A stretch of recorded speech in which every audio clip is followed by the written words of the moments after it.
हा हा हा हा, मैं जिन वाला मास्क लेकर आया हूँ, अभी जाके नुमान को डराता हूँ। हा हा हा हा हा हा हा हा हा।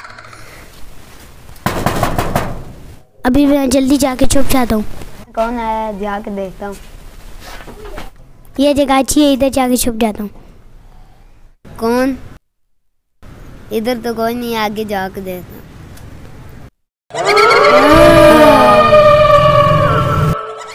ओए इसको तो कुछ हो गया है। ओए उठो नुमान, उठो। ओए उठो उठो उठो, ओए उठो, उठो ना, उठो ओए, उठो ओए, उठो उठो, ओए उठो उठो। अभी जाके हसन को बुलाता हूँ।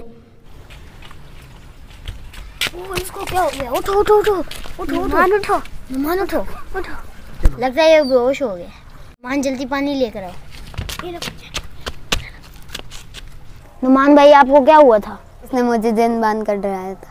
तुमने इस तरह क्यों किया? मैंने इसके साथ वैसे ही मजाक किया था। हमें इस तरह का मजाक नहीं करना चाहिए जिससे दूसरों की जान को खतरा हो। नुमान दिल का दौरा पड़ने की वजह से मर भी सकता था।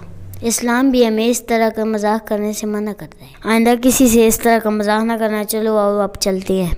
हमें इस तरह का खौफनाक मजाक नहीं करना चाहिए।